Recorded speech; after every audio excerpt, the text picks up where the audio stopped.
الحمد لله رب العالمين، والصلاة والسلام على أشرف الأنبياء والمرسلين سيدنا ونبينا ومولانا محمد خاتم النبيين، وعلى آله الطيبين الطاهرين وأصحابه المخيرين المقربين وأولياء أمته الصالحين الفائزين، وعلينا معهم بفضلك وجودك وكرمك يا أكرم الأكرمين. أما بعد، فيقول الله جل وعلا في القرآن المجيد والفرقان الحميد: فأعوذ بالله من الشيطان الرجيم، بسم الله الرحمن الرحيم. إنما يريد الله ليذهب عنكم الرجس أهل البيت ويطهركم تطهيرا. صدق الله مولانا العظيم وبلغنا رسوله النبي الكريم، ونحن على ذلك لمن الشاهدين والشاكرين والحمد لله رب العالمين. حاضرین محترم، ہم اپنی عادت یہ کئی جمعوں سے بنا چکے ہیں کہ حضور پاک علیہ وآلہ الصلاۃ والسلام کی اقتداء میں جس طرح آپ اپنے خطبوں کا آغاز اللہ رب العزت کا ڈر اور اس کا تقوی کی یاد دلانے کے ذریعے فرماتے تھے، اسی طرح ہم نے اپنے انداز کو اس طرح بنانے کی کوشش کی ہے کچھ جمعوں سے. تو اللہ رب العزت کا تقوی، حضور پاک علیہ وآلہ الصلاۃ والسلام نے ارشاد فرمایا: اتقوا اللہ فی اہل بیتی. تو ایک تقوی یہ بھی ہوتا ہے. بعض لوگ تقوی صرف نمازوں کے اور عبادتوں کے معاملے میں یا حلال اور حرام کھانے پینے کے معاملے میں اسی میں تقوی ہے سمجھتے ہیں، لیکن حضور پاک علیہ وآلہ الصلاۃ والسلام نے تقوی کا ایک اور سبق بھی ہمیں سکھایا ہے. فرمایا: اتقوا اللہ فی اہل بیتی. میرے اہل بیت کے معاملے میں تم اللہ رب العزت سے ڈرو. تو اہل بیت کے معاملے میں کس طرح اللہ رب العزت سے ڈرنا ہے کہ ان کے ساتھ ہمارا جو تعلق ہے، کہیں اس معاملے میں اس تعلق کی مضبوطی میں ہمارے اندر آہستہ آہستہ کمزوری نہ آ جائے اور ہم اس کو محسوس نہ کر سکیں. کہیں ہم اہل بیت کے جو حقوق ہے اس کو ادا کرنے کے معاملے میں اللہ رب العزت سے نہ ڈریں. کہیں ہم اہل بیت سے اپنے بچوں کو جوڑنے کے معاملے میں اللہ رب العزت سے نہ ڈریں. تو اتقوا اللہ فی اہل بیتی. خود اپنے آپ کو تو اہل بیت سے آپ جوڑیں، لیکن اپنے بچوں کو اس طرح بے سہارا دینی معاملے میں بے سہارا چھوڑ دیں کہ وہ اہل بیت سے کسی طرح کا تعلق نہ رکھتے ہوں. تو یہ بہت ہی خطرناک بات ہے. بڑی آسانی سے دین کے جو چور ہوتے ہیں، دین کے جو ڈاکو ہوتے ہیں، اہل بیت کا اگر سہارا نہ ہو اور محبت اہل بیت سے بچوں کے دل اگر لبریز نہ ہو تو آسانی سے وہ ان کو لوٹ کے لے جا سکتے ہیں، ان کو دین سے عاری و خالی کر دے سکتے ہیں. اس لیے ہم پر یہ فریضہ بنتا ہے کہ ہم اللہ رب العزت سے اس معاملے میں ڈریں کہ ہمارے دل اہل بیت کی محبت سے خالی ہو، اور اس معاملے میں بھی اللہ رب العزت کا تقوی اختیار کرے کہ اپنے بچوں کے دلوں میں جس طرح محبت اہل بیت ڈالنا ہے کہیں ہم وہ ڈالنے میں کوتاہی نہ کر دیں. بہرحال ہماری جو گفتگو چل رہی تھی عقیلۃ بنی ہاشم ام العجائز سیدہ زینب بنت علی بن ابی طالب علیہم السلام، آپ کی متعلق، آپ کی زندگی کے کچھ گوشوں کے متعلق ہم روشنی تو کہاں ڈالتے، آپ کی زندگی کے مختلف گوشوں سے روشنی پانے کی کوشش کر رہے تھے. تو پچھلی دفعہ ہم نے ذکر کیا تھا کہ جو جدائی کا معاملہ ہے، جدائی، مختلف جدائیاں اور مختلف جدائیوں کی مصیبتیں آپ علیہ السلام نے برداشت کیا، اور جدائی کے معاملے میں خاص طور پہ سب سے بڑی مصیبت جو آپ کو لاحق ہوئی، جس کو آپ نے برداشت کیا، وہ حضور پاک علیہ وآلہ الصلاۃ والسلام کی جدائی تھی کہ آپ کی عمر شریف اس وقت 6 سال یا 7 سال کے قریب تھی. اس وقت حضور پاک علیہ وآلہ الصلاۃ والسلام اس دنیا سے پردہ فرمائے. حضور پاک علیہ وآلہ الصلاۃ والسلام کی معیت اور صحبت کو پانے کے بعد آپ سے جدا ہونا، یہ سب سے بڑی مصیبت ہوتی ہے، کیونکہ حضور صلی اللہ علیہ وسلم جیسا ہم نے ذکر کیا کہ رحمت للعالمین تھی، رحمت للعالمین ہے، تو یہ جو رحمت للعالمین ہے سراپا وہ مکمل اپنے آپ سے، اپنی ذات بابرکت سے اگر کسی کی طرف متوجہ ہوں تو پھر اس کے بعد اس شخص کا آپ سے جدا ہونا یہ ناقابل برداشت چیز ہوتی ہے۔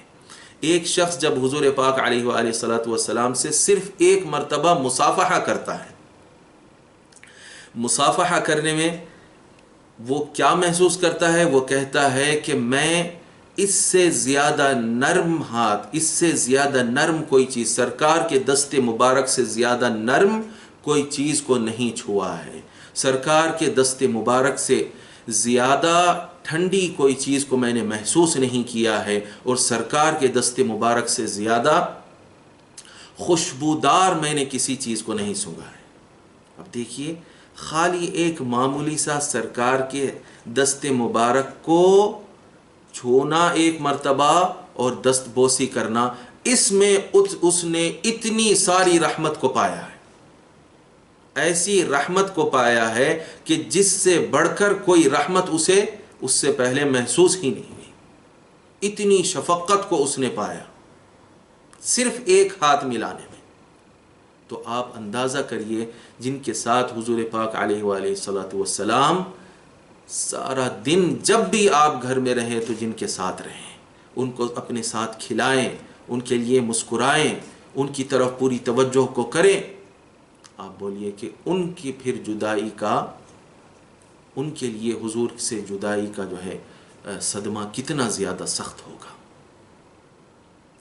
تو حضور پاک علیہ وآلہ صلاۃ والسلام کی جدائی کو اس طرح آپ نے برداشت کیا۔ پھر اس کے بعد ہم نے دیگر جو جدائیاں تھیں اس کو جو ہے اس مصیبتوں کو جو ہے ہم نے ذکر کیا، اور پچھلی مرتبہ ہم نے جو ایک ذکر کیا کہ حضور پاک علیہ وآلہ صلاۃ والسلام کے عہد مبارک کے بعد پھر سیدنا مولا علی کا جب زمانہ آیا، یعنی آپ کی عمر جب سیدہ زینب کی بڑی ہوئی تو پھر آپ کے جو ہے نکاح حضرت عبداللہ ابن جعفر بن ابی طالب سے ہوا، اور حضرت عبداللہ ابن جعفر سے جب آپ کا نکاح ہوا تو اس وقت ہم نے آپ کے جمال کا اور آپ کے وقار کا اور آپ کی نورانیت کا ذکر کیا، اور ہم نے یہ بتایا کہ مورخین آپ کے حسن و جمال کا اور آپ کی حلیہ مبارک کا ذکر ہی نہیں کر سکے تھے، اس قدر جو ہے آپ پردے میں تھی، یہاں تک کہ وہ وقت آیا کہ یزید لعین کے لشکریوں نے جب آپ سے یعنی آپ کی چادر مبارک کو چھین لیا تو اس وقت ایک دیکھنے والے نے یعنی پہلی مرتبہ کسی کی نظر آپ کے چہرے پر پڑتی ہے تو اس وقت اس نے جو آپ کا حلیہ بیان کیا تو اس نے کہا کہ ایسا لگا جیسا کہ سورج طلوع کیا ہوا ہے،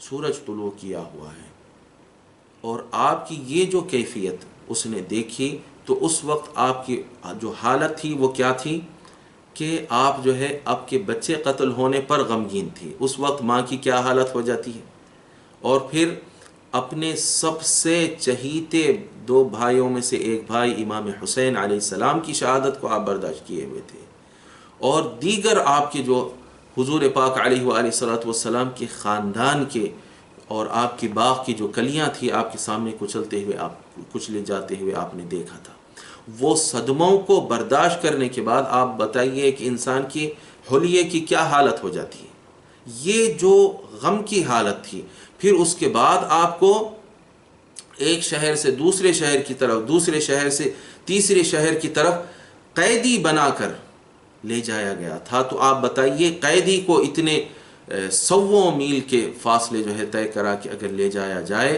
تو آپ بتائیے کہ اس کی کیا حالت رہتی ہے۔ تو اس حالت میں جب آپ تھی تو اس وقت آپ کو جب دیکھا گیا تو آپ کی نورانیت اور آپ کے جمال اور آپ کے کمال کا یہ حال تھا، اور اس وقت آپ کی عمر مبارک 55 سال تھی،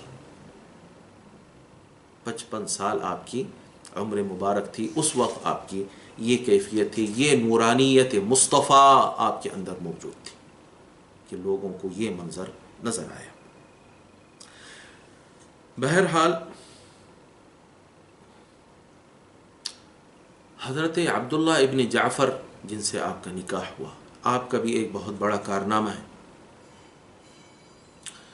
کہ امام حسن علیہ السلام کی جب تدفین کی بات آئی، امام حسن علیہ السلام کا وصال ہونے پر جب آپ کی تدفین کی بات آئی تو آپ اجازت لے چکے تھے ام المؤمنین عائشہ رضی اللہ تعالی عنہا سے کہ میں اپنے نانا کے پاس آپ کے حجرہ مبارک میں دفن ہونا چاہتا ہوں. تو حضرت ام المؤمنین نے اجازت دی تھی، لیکن اس کے بعد جو مروان تھا، جو ام المؤمنین عائشہ نے فرمایا تھا کہ یہ اللہ کے رسول کی لعنت میں سے ایک ٹکڑا ہے، اللہ کے رسول کی لعنت کا ایک ٹکڑا ہے مروان بن الحکم، وہ سامنے کھڑا ہو گیا، جنازے کو آگے بڑھنے نہیں دیا اور کہا کہ ہم حسن کو اس طرح اپنے نانا کے پاس دفن ہونے نہیں دیں گے، اور سارے اپنے فوجیوں کو اور اپنے تائیدیوں کو، بنی امیہ کو ساتھ لے کے آ گیا اور ہتھیار سے لیس ہو کے وہ رکاوٹ بن گیا. تو وہاں سیدنا امام حسین علیہ السلام، آپ نے بھی ارادہ فرمایا کہ کس طرح یہ روکا جا سکتا ہے، میں امام حسن کو، اپنے بھائی کو اپنے نانا کے پاس دفن ہونے سے کسی کو روکنے نہیں دوں گا. اور آپ نے جو ہے ہتھیار اپنے ہاتھ میں لے لیا. تو اس جگہ پر جہاں خون ریزی ہونے کا امکان ہو گیا تھا، حضرت عبداللہ ابن جعفر الطیار درمیان میں آتے ہیں اور امام حسین علیہ السلام سے عرض کرتے ہیں کہ یا امام، آپ یہ ارادہ بالکل ترک فرما دیں، آپ اس کے جواب میں ایک جملہ بھی نہ کہیں. اور پھر وہاں امام حسین کو امام حسن کی وصیت بھی یاد آتی ہے کہ اگر کسی کا ایک کلی بھر خون بھی بہانے کا موقع آتا ہے، سبب بنتا ہے، میری تدفین اس بات کی سبب بنتی ہے، تو پھر مجھے جو ہے وہاں دفن نہیں کرنا، اتنا بھی جو ہے خون میرے خاطر نہیں بہانا. تو حضرت عبداللہ ابن جعفر کے کہنے پر امام حسین علیہ السلام اس ارادے کو ترک فرما دیتے ہیں. اور مروان بن الحکم یہ ارادہ کیوں کیا تھا اور یہ بدبخت ترین کام کیوں کیا تھا؟ امیر معاویہ کو خوش کرنے کے لیے، جیسا کہ مؤرخین لکھتے ہیں، اور بعض مؤرخین یہ بھی لکھتے ہیں کہ بعد میں اس کو اس کی وجہ سے انعام حاصل ہوا. بہرحال آپ کا جو مزاج مبارک تھا، جیسا کہ ہم نے پہلے کچھ ذکر کیا کہ آپ جو ہے بوڑھوں پر بڑی شفیق تھی، اور اسی طرح لوگوں کا خیال کرنے اور ان کی مدد کرنے میں آپ جو ہے بہت آگے تھی، یہاں تک کہ آپ کو ام العجائز، بوڑھوں کی ام العجائز یعنی بوڑھیوں کی مدد کرنے والی، اس طرح بھی جو ہے آپ کو کہا جاتا ہے، یہ آپ کے القاب میں سے ایک لقب ہے. اور اسی طرح جو ہے آپ کا کھانا کھلانا، اس لیے آپ کو جو ہے ام الہاشمیین بھی کہا جاتا ہے کہ آپ روٹی کو چور کے لوگوں کو کثرت سے کھلایا کرتی تھی. اور آپ جو ہے لطف میں اور نزاکت میں اور رقت میں اپنی والدہ سیدہ فاطمۃ الزہرا کے مثل تھی، مورخین لکھتے ہیں، اور علم اور تقوی میں اپنے والد کی طرح تھی. اور ایک بہت خاص صفت آپ کے اندر تھی، اور وہ یہ کہ آپ جو ہے ایک مجلس علم رکھا کرتی تھی جس میں خواتین آ کے علم دین سیکھتی تھی. اور یہ چیز ہم کو اپنے گھروں میں پیدا کرنے کی ضرورت ہے. خواتین ہمارے پاس علم دین سے بہت زیادہ دور ہو چکی ہیں، مجالس علم سے وابستگی پھر بھی کسی حد تک، اگرچہ کہ جتنی ہونا چاہیے نہیں ہے، لیکن پھر بھی مردوں کی ہے، لیکن عورتیں اس سے بالکل دور ہو چکی ہیں، جس کی وجہ سے ہم اوپر سے اگر کچھ مضبوطی دینی اعتبار سے پیدا کر بھی سک رہے ہیں، لیکن اندرونی طور پہ عورتوں کی کمزور ہونے کی وجہ سے دینی لحاظ سے ہم اندر سے کھوکھلے ہوتے چلے جا رہے ہیں. دین ہمارے گھروں میں نہیں رہ رہا ہے، دین ہمارا مسجدوں میں رہ جا رہا ہے. اور پھر جو گستاخان رسول ہوتے ہیں، بدعقیدہ لوگ ہوتے ہیں اور فسادی لوگ ہوتے ہیں، دنیاوی فساد کرنے والے اور دینی فساد کرنے والے، دونوں قسم کے جو لوگ ہیں، وہ بڑی آسانی سے آ کے ہمارے بچوں کو، ہمارے گھروں کو جو ہے قبضہ کر لے سکتے ہیں. کیونکہ گھر کے اندر جو دین ہونا چاہیے اور جو حمایت ہونا چاہیے وہ اندر موجود نہیں ہے.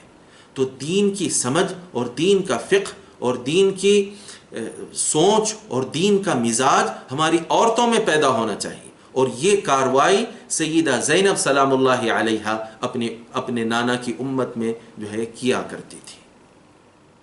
اگر امام حسن و حسین مردوں کو جو ہے تیار کر رہے تھے اور دین جو ہے ان تک پہنچا رہے تھے اور صحیح دین ان کو سمجھا رہے تھے، تو سیدہ زینب گھروں کے اندر عورتوں کو جو ہے یہ دین سکھا رہی تھی اور یہ فریضہ انجام دے رہی تھی. اور اسی طرح سیدہ زینب علیہ السلام کو ہمیشہ آپ کے والد گرامی سیدنا مولا علی بن ابی طالب علیہ السلام ہمیشہ اپنے ساتھ رکھیں.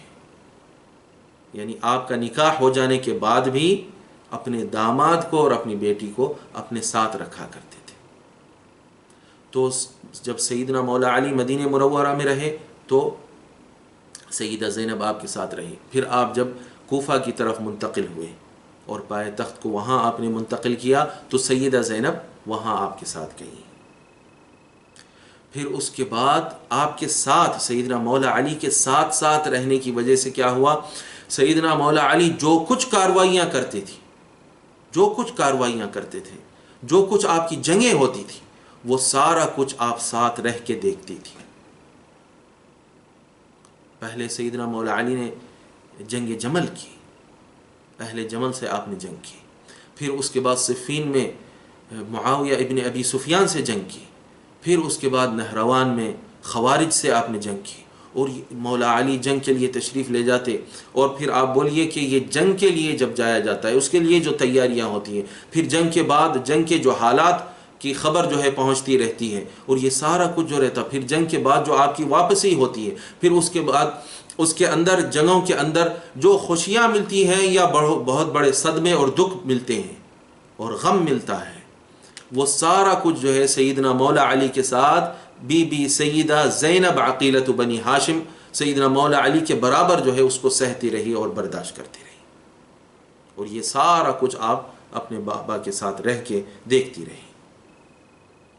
پھر اس کے بعد جب خوارج میں سے ابن ملجم اللعین الشقی اشقل آخرین آ کے سیدنا مولا علی پر وار کرتا ہے، اس کی وجہ سے آپ کا سر مبارک زخمی ہو جاتا ہے اور 2 یا 3 دن تک آپ زخمی رہتے ہیں. تو وہ حالت علالت میں آپ کی تیمارداری کرنے والی سیدہ زینب ہوتی ہیں. آپ کی تیمارداری کرنا، آپ کی دیکھ بھال کرنا، اور سیدنا مولا علی سے جو کچھ حاصل کرنا ہے وہ حاصل کرنے میں مصروف ہونا، اور پوری جان لگا کے، پورا وقت لگا کے آپ سے جو کچھ کنوز اور معرفت اور علوم جو ہے حاصل کیے جا سکتے ہیں، سب کچھ آپ سے زیادہ حاصل کرنا، یہ جو ہے سیدہ زینب کا اس وقت کام تھا. کیونکہ سیدنا مولا علی فرمایا کرتے تھے، سلونی قبل ان تفقدونی، مجھے کھونے سے پہلے مجھ سے پوچھ لو، جو کچھ تمہیں پوچھنا ہے مجھ سے پوچھ لو، کیونکہ اگر مجھے تم کھو دو گے پھر تمہیں بتانے والا کوئی نہیں ملے گا. میں جو بتا سکتا ہوں وہ چیزیں بتانے والا تمہیں کوئی نہیں ملے گا. سلونی قبل ان تفقدونی. تو اس چیز کو غنیمت جانتے ہوئے سیدہ زینب زیادہ سے زیادہ اپنے بابا کے ساتھ رہتی، آپ کی تیمارداری کرتی، آپ کا خیال کرتی، آپ کی خدمت کرتی اس بیماری کے عالم میں، اور آپ سے جو ہے اکتساب فیض و علم کرتی تھی. پھر سیدنا مولا علی کی شہادت ہو جاتی ہے. پھر اس کے بعد سیدہ زینب علیہ السلام مدینہ منورہ اپنے خاندان کے ساتھ واپس ہو جاتی ہیں. پھر مدینہ منورہ میں سیدنا امام حسن جب تک وہاں رہتے ہیں مدینہ کوفہ میں تو آپ کے ساتھ رہتی ہے. پھر سیدنا امام حسن جب حکومت کو بادشاہوں کے حوالے کر کے واپس ہو جاتے ہیں مدینہ منورہ کی طرف، تو بی بی زینب بھی آپ کے ساتھ واپس ہو جاتی ہے. پھر سیدنا امام حسن مولا علی سے جب دشمنان اسلام کو اور دشمنان سنت محمدیہ کو، دشمنان اہل بیت کو چھٹکارا مل گیا، تو اس کے بعد جو ہے امام حسن آنکھوں میں چبھنے لگے. امام حسن کے رہتے ہوئے، کیونکہ یہ آپ نے جو ہے یہ شرط رکھ دی تھی اور یہ معاہدہ کروا لیا تھا کہ میرے رہتے ہوئے اور میرے بھائی کے رہتے ہوئے کسی اور کے حوالے اپنی مرضی سے حکومت کو نہیں کر سکتے ہو. تو امام حسن کے لیے کہ موجودگی ان کے لیے ایک بار تھا، ایک مصیبت تھی، ایک رکاوٹ تھی. اپنی جو خواہش تھی بادشاہت کی، اس بادشاہت کو حاصل کرنے میں امام حسن ایک رکاوٹ بنے ہوئے تھے. تو امام حسن سے چھٹکارا پانا ان کے لیے بہت ضروری تھا. چنانچہ ان لوگوں نے کیا کیا، جعدہ بنت الاشعث جو سیدنا امام حسن کے نکاح میں تھی اس کو جو ہے لالچ دیے. کسی نے کہا، بعض مورخین نے لکھا کہ امیر معاویہ نے اس کو جو ہے یہ لالچ دیا کہ میں تجھے جو ہے اپنے بیٹے سے نکاح کروں گا اور اتنا پیسہ دوں گا، تو جو ہے امام حسن کو زہر دے دے. اور بعض مورخین نے لکھا کہ یزید ابن معاویہ نے یہ ناپاک حرکت کی. چنانچہ جعدہ بنت الاشعث امام حسن کو زہر دے دیتی ہے. تو جب امام حسن کو زہر دیا جاتا، ایک بار نہیں، دو بار نہیں، 3 بار آپ کو جو ہے بار بار زہر دیا جاتا، تو جب آپ کی طبیعت خراب ہوتی تھی تو آپ کی تیمارداری کرنے والی اور آپ کا دیکھ بھال کرنے والی اور خیال کرنے والی عقیلۃ بنی ہاشم السیدہ زینب بنت علی رہتی تھی. تو آپ جو ہے آپ کا خیال کرتی تھی اور آپ کی تیمارداری کرتی تھی، پہلے اپنے والد کا، پھر اپنے بڑے بھائی کا. پھر اس کے بعد امام حسن علیہ السلام کا وصال ہو جاتا ہے. اور جیسے ہی وصال ہوتا ہے تو کچھ ہی مدت میں امیر معاویہ پھر یہ اعلان کرتے ہیں، جیسا کہ صحیح البخاری میں آتا ہے، مروان بن الحکم کو بھیج کر مدینے کا، کیونکہ وہ جو ہے گورنر رہتا ہے، تو اس کے ذریعے جو ہے یہ فرمان شاہی بھیجتے ہیں کہ اعلان کر دو کہ یزید کے ہاتھ پہ بیعت کرنا ہے، یزید کے ہاتھ پہ بیعت کرنا ہے. تو اس وقت ایک بہت سخت موقف آ جاتا ہے. یعنی حق کے جو طالبین ہوتے ہیں اور حق کے جو تائیدی لوگ ہوتے ہیں ان کے لیے ایک بہت بڑا پہاڑ اس وقت ٹوٹ پڑتا ہے. ان پر ایک بہت بڑا پہاڑ ٹوٹ پڑتا ہے اور بہت بڑی آزمائش میں وہ پڑ جاتے ہیں کہ کچھ ہو جائے، یزید کے ہاتھ پہ بیعت نہیں کی جا سکتی. پہلے اس وجہ سے کہ حکومت کو اس طرح منتقل کرنا یہ حضور صلی اللہ علیہ وسلم کی سنت کے خلاف ہے، شریعت اسلامیہ کے خلاف ہے. اور دوسرا اس لیے کہ یزید کا کردار اتنا خراب ہے. یہ 2 وجوہات کی بنا پر شریعت اسلامیہ کو بدلنے نہیں دینے کے لیے امام کئی لوگ، جن میں یعنی 5 لوگ جو ہے بڑی مضبوطی کے ساتھ کھڑے ہو جاتے ہیں امیر معاویہ کے اس حکم کے خلاف، اور ان میں جو ہے سب سے مقدم امام حسین علیہ السلام رہتے ہیں. اب یہ بہت بڑی آزمائش آ جاتی ہے، اور امام حسین علیہ السلام جب مضبوطی کے ساتھ اس حکم کی مخالفت کرتے ہوئے کھڑے ہو جاتے ہیں تو اس وقت آپ کا ساتھ دینے والی سیدہ زینب بنت علی رہتی ہے، سیدہ زینب علیہ السلام. تو امام حسین علیہ السلام کا یزید کے خلاف جو آپ کا مقابلہ تھا، یزید کے خلاف آپ کا جو جہاد تھا، یہ یزید کے حاکم بننے کے بعد نہیں شروع ہوا، بلکہ یزید کے حاکم بننے سے 14 سال پہلے شروع ہو گیا تھا. 14 سال پہلے، کیونکہ امام حسن کے وصال کے 6 سال کے بعد امیر معاویہ، 20 سال امیر معاویہ کی حکومت رہی. تو امام حسن کے وصال کے 6 سال کے بعد یزید ابن معاویہ کی حکومت کا جو ہے اعلان کیا جاتا ہے، اور امیر معاویہ کے زمانے میں امام حسین علیہ السلام کا جہاد شروع ہو جاتا ہے. اس وقت سے آپ جو ہے اس کی مخالفت کرتے ہیں اور اس کا جو ہے مقابلہ کرتے ہیں. تو لوگوں کی یہ غلط فہمی بھی یہاں دور ہو جاتی ہے کہ یزید جب حاکم بن گیا اور اس کا جو ہے وہ تخت پہ بیٹھ گیا، امیر معاویہ کے انتقال کے بعد وہ حاکم بن کے تخت پہ بیٹھا، اس وقت سے امام حسین کا جو ہے جہاد شروع ہوا. یہ بالکل غلط ہے. امیر معاویہ کے زمانے سے اور عہد حکومت سے امام حسین علیہ السلام کی یہ آزمائش اور آپ کی یہ کارروائی یزید کے خلاف شروع ہوئی. اور اس چیز کو سب سے پہلے امام حسین پر مسلط کرنے والا یزید ابن معاویہ نہیں تھا، بلکہ یزید کا والد تھا. بہرحال پھر اس کے بعد امیر معاویہ کا انتقال ہو جاتا ہے اور یزید کی حکومت آتی، پائے تخت پہ وہ بیٹھ جاتا ہے. تو اس وقت جو ہے اس نے اس کارروائی میں اور سختی اختیار کی، اور مدینے کا جو حاکم تھا اس کو یہ فرمان بھیجا کہ حسین اور جتنے ساتھی ان کے انکار کر رہے ہیں بیعت کرنے سے اور حکومت کو تسلیم کرنے سے، ان کی سختی کے ساتھ ان سے جو ہے بیعت کو لے لو۔ تو وہاں سے مجبوراً پھر امام عالی مقام کو مدینہ منورہ اپنے نانا کے شہر کو چھوڑ کر مکہ المکرمہ جانا پڑتا ہے۔ جب آپ نکلتے ہیں وہاں سے تو ساتھ جو ہے سب سے نمایاں نام جو رہتا ہے، تو سب سے نمایاں شخصیت جو رہتی ہے ان میں سیدہ زینب سلام اللہ علیہا رہتی ہے۔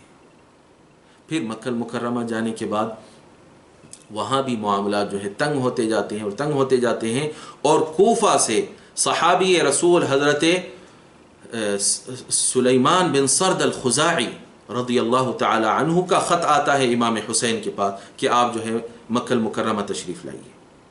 تو مکہ المکرمہ تشریف لانے کا انہیں کوفہ کی طرف تشریف لائیے کہ ہم آپ کا یہاں ساتھ دیں گے۔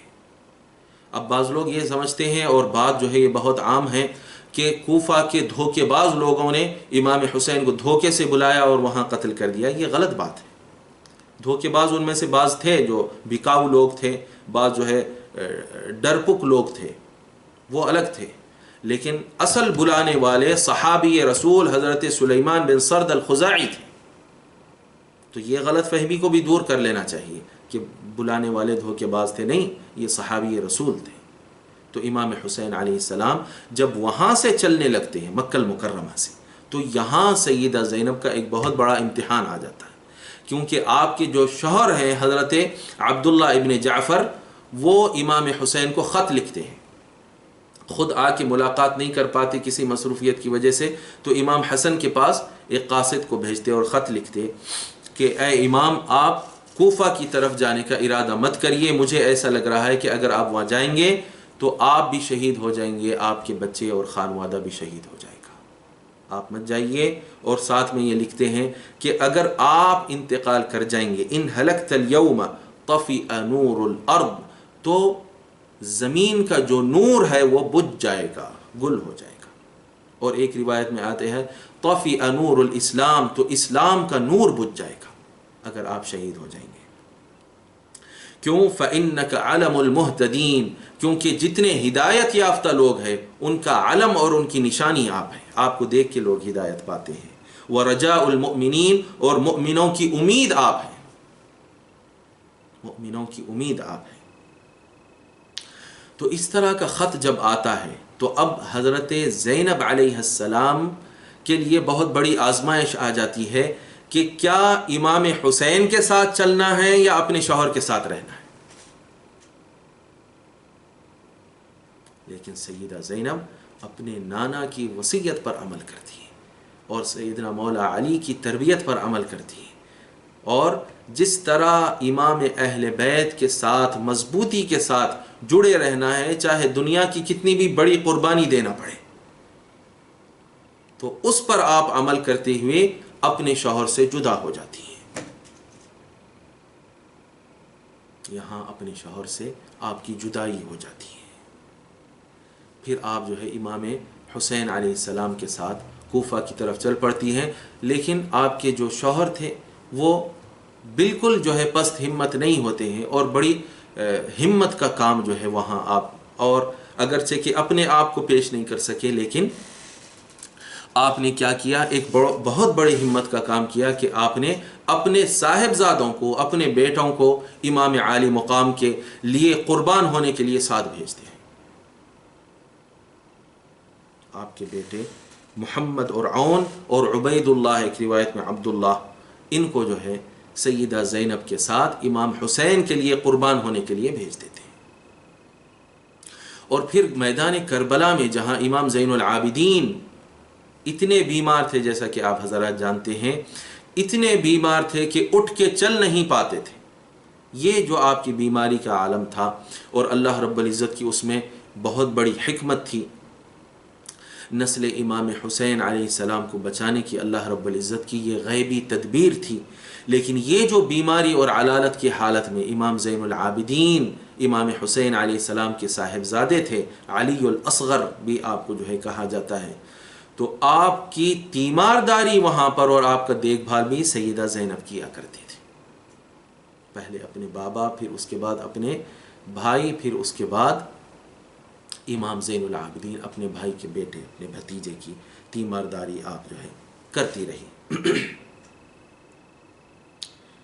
اور پھر وہاں پھر صدمے پہ صدمے جو آنے لگے کربلا میں. پہلے جو ہے علی الاکبر شہید ہوئے، تو جیسے ہی شہید ہوئے ان کی چیخ نکلی تو سیدہ زینب اس آواز کو سن کے دوڑی اور علی الاکبر کو جا کے اپنے سینے سے لگائی. تو سیدنا امام حسین علیہ السلام آپ کو پکڑتے ہیں اور واپس جو ہے خیمے میں واپس لاتے ہیں. اور امام علی الاکبر جو ہوتے ہیں صاحبزادہ امام حسین، علی الاکبر کو آپ جو ہے اپنے گود میں لے کے لا کے سامنے امام سیدہ زینب کے سامنے رکھ دیتے ہیں. پھر اس کے بعد حضرت قاسم بن الحسن، امام حسن علیہ السلام کے صاحبزادے، جو کہ کم عمر تھے، لیکن ایک بدبخت جب آپ سیدنا امام حسین پر وار کرنے کی کوشش کیا تو آپ جو ہے درمیان میں آ جاتے ہیں اور کہتے ہیں کہ میرے چچا پر تو حملہ کرنا چاہتا ہے، اور جب درمیان میں آتے ہیں تو آپ کا ہاتھ کٹ جاتا ہے اور آپ شہید بھی ہو جاتے ہیں. تو وہ چیخ کو سن کے بھی سیدہ زینب اندر نہیں رہ پاتی اور دوڑ کے جو ہے واپس باہر آ جاتی ہیں. تو پھر آپ کو جو ہے واپس کیا جاتا اور حضرت قاسم بن الحسن آپ کی لاش کو بھی امام حسین علیہ السلام لا کے سیدہ زینب کے سامنے رکھ دیتی. پھر اس کے بعد آپ کے بیٹے حضرت عون، پھر اس کے بعد آپ کے بیٹے حضرت محمد، پھر اس کے بعد آپ کے بیٹے حضرت عبید اللہ، یہ سارے سیدہ زینب کے بیٹے ہیں.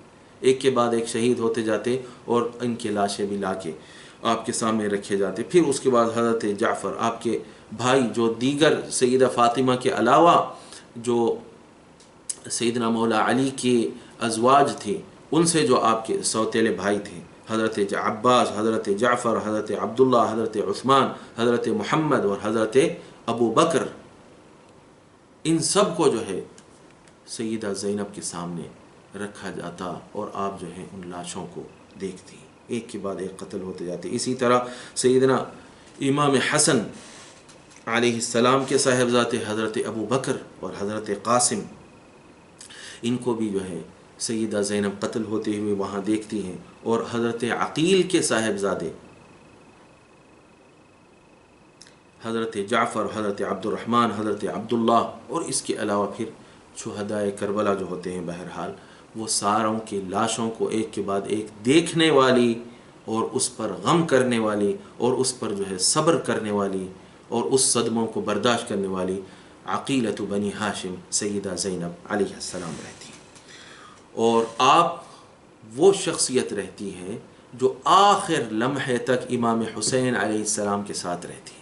جب آخری وار سیدنا امام حسین علیہ السلام پر ہونے لگتا ہے، جس کے بعد امام عالی مقام جو آسمانوں سے بھی زیادہ اونچے ہیں وہ زمین پر آنے لگتے ہیں، تو اس سے پہلے سیدہ زینب چیخ کے جو ہے درمیان میں آتی ہیں اور عمر بن سعد جو تھا، جو لشکر کا کمانڈر تھا، اس کو پکار کے کہتی ہے کہ کیا تو اس بات پر راضی ہے کہ تیرے فوجیوں کے تلوار سے امام عالی مقام ابو عبداللہ شہید کر دیے جائیں؟ تو اس وقت بھی ساتھ دینے والی اتنی مضبوطی کے ساتھ سیدہ زینب علیہ السلام رہی. تو آخری لمحے اور لحظے تک اگر کوئی امام حسین کے ساتھ تھی تو وہ سیدہ زینب عقیلۃ بنی ہاشم تھی. پھر اس کے بعد جو ہے وہاں سے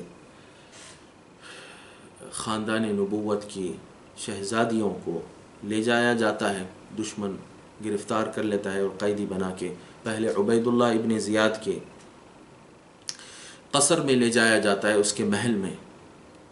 پھر وہاں آپ جو ہے بڑی بہادری کا اظہار کرتی ہیں اور اس کو لاجواب کرتی ہیں جواب دے کر. ایسا نہیں کہ وہ روتے ہوئے کمزور حالت میں وہاں دشمن کے سامنے کھڑی ہوئی، نہیں، اتنی مضبوطی کے ساتھ، اور جو بھی وہ بات کہتا تو اس کا منہ توڑ آپ جو ہے جواب دیتی تھی. پھر ایک بدبخت نے جب یہ ارادہ کیا، عبید اللہ ابن زیاد نے جب یہ ارادہ کیا کہ امام علی زین العابدین کو بھی قتل کر دیا جائے، آپ بیمار تھے، لڑ نہیں سکے تھے، بیڑیاں اور ہتھکڑیاں آپ کے جو ہے جسم میں ساری ڈال دی گئی تھی اور سامنے آپ کھڑے ہوئے تھے. تو قتل کرنے کے جب اس نے ارادہ کیا تو وہاں امام زین العابدین کو بچانے والے اور نسل حسین کو بچانے والی سیدہ زینب علیہ السلام تھی. آپ نے فرمایا کہ یہ قتل نہیں ہو سکتے ہیں، اور اگر یہ قتل ہونے والے ہیں تو اس سے پہلے میں قتل ہوں گی. اور اس طرح آپ جو ہے پوری بہادری کے ساتھ اور علی شیر خدا کی مضبوطی کا مظاہرہ کرتے ہوئے آپ نے وہاں امام زین العابدین کو بچاتی ہے. جب امام زین العابدین کو وہ بچائی تو یہ نسل امام حسین پر سب سے بڑا احسان ہوا. امام حسین علیہ السلام کی نسل جو شرق سے لے کے غرب تک اور شمال سے لے کے جنوب تک پھیلی ہوئی ہے، وہ اگر اس دنیا میں آج باقی ہے تو وہ امام زین العابدین کی وجہ سے، اور امام زین العابدین اگر باقی ہے تو وہ سیدہ زینب کی مہربانی کی وجہ سے اور آپ کی بہادری اور شجاعت کی وجہ سے. تو پورے نسل حسین پر سیدہ زینب کا یہ بہت بڑا احسان ہے. اس کے بعد پھر عبید اللہ ابن زیاد لعین یزید کے لشکر، یزید کوفہ سے پھر بلاد الشام کو یزید کے محل کی طرف آپ کو جو ہے ساری جو قیدی ہوتے ہیں ان سب کو جو ہے بھیجتا ہے. تو دربار یزید میں جب وہاں حاضری ہوتی ہے تو وہاں پر ایک بدبخت رہتا.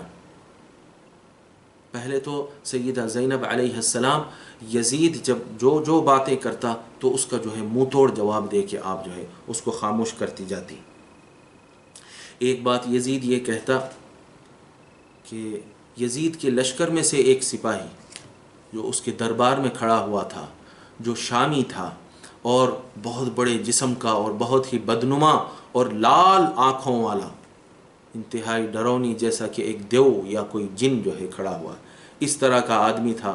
وہ کہتا ہے یزید کو یا امیر المؤمنین، امیر المؤمنین کہتے تھے وہ لوگ اس بدبخت کو، تو کہتا ہے کہ یا امیر المؤمنین، وہاں یہ جو لڑکی ہے ایک بچی خاندان نبوت کی وہاں موجود تھی، سیدنا مولا علی کی صاحبزادی فاطمہ، جو سیدہ فاطمہ الزہرا کے علاوہ دیگر ازواج سے جو ہے وہ تولد ہوئی تھی. سیدہ فاطمہ بنت علی وہاں موجود تھی جو بڑی نورانی چہرے والی تھی. تو وہ بدبخت دیکھ کے امیر المؤمنین وہ کہتا ہے کہ یزید اے امیر المؤمنین مجھے یہ حوالے کر دے، یہ حوالے کر دے، نعوذ باللہ. تو اس پر جو ہے سیدہ زینب وہاں یزید کو چیخ کر کہتی ہے کہ ہرگز تو یہ چیز نہیں کر سکتا. تو یزید اس کے جواب میں کہتا ہے کہ نہیں، میرا اختیار ہے، اگر میں چاہوں تو یہ کر سکتا ہوں اور یہ بچی کو اس کے حوالے کر سکتا ہوں. تو سیدہ زینب وہاں کہتی ہیں کہ تو نہیں کر سکتا اور اس وقت تک نہیں کر سکتا یہاں تک کہ تو ہمارے دین سے باہر نہ نکل جائے اور کافر ہو جائے اور اعلان کر دے کہ تو کافر ہے. تو یزید اس کا جواب دیتا ہے کہ دین سے نکلنے والے تو تیرا باپ اور تیرا بھائی ہے،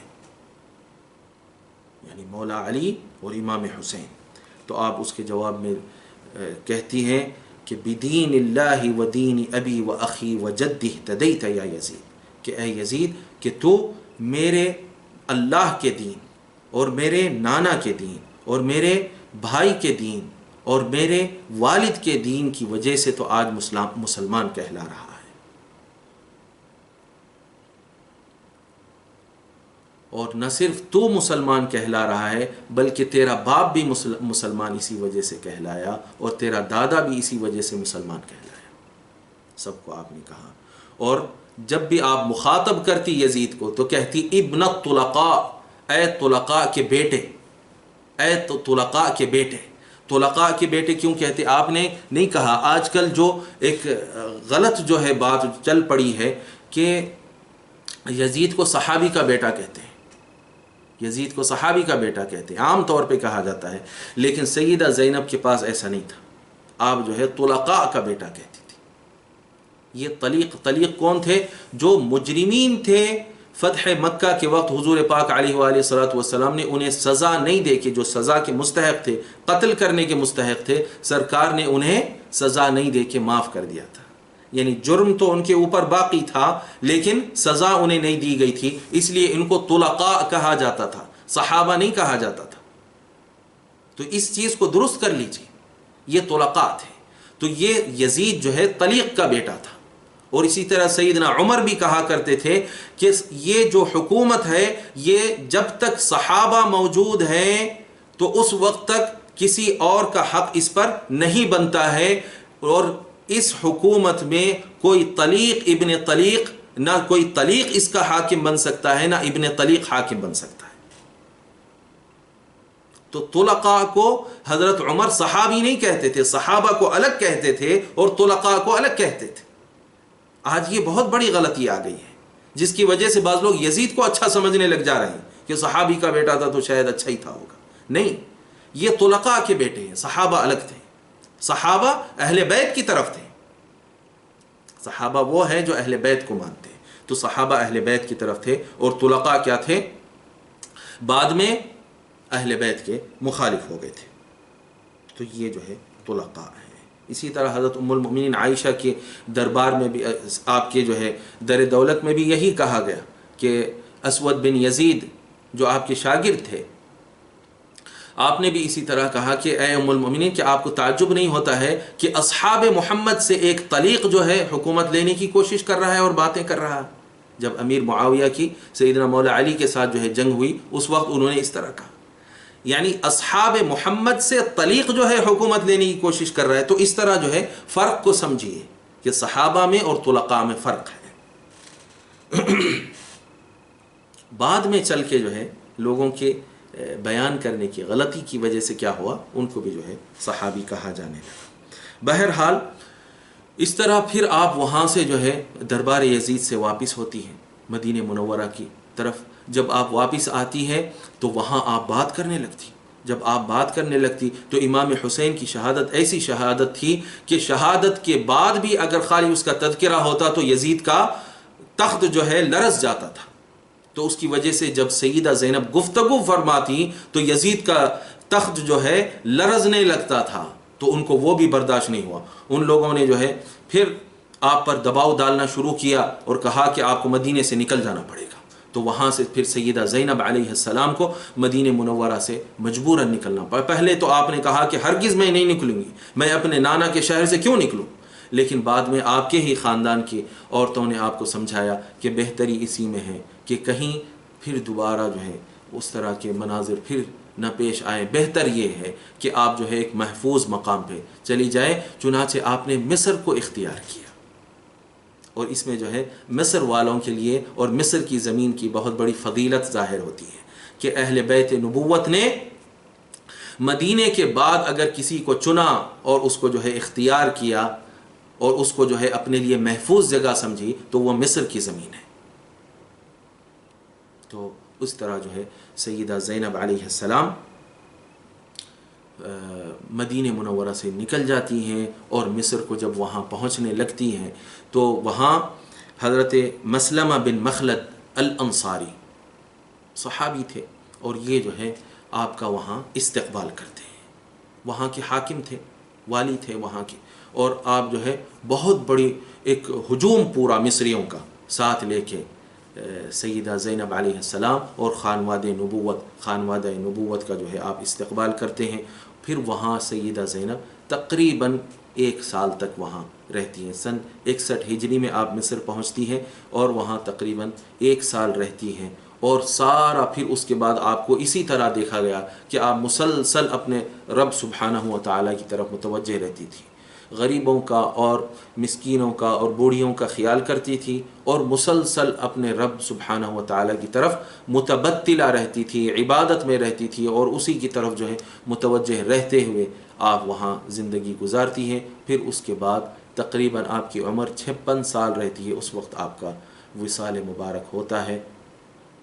اللہ رب العزت سے دعا ہے کہ ہم سب کے حالوں پر رحم فرمائے اور ہمیں سیدہ زینب علیہ السلام کے فیوض اور برکات اور توجہات سے مالا مال فرمائے اور سیدہ زینب کا جو پیغام تھا اس کو سیکھنے اور سمجھنے اور سکھانے کی توفیق عنایت فرمائے۔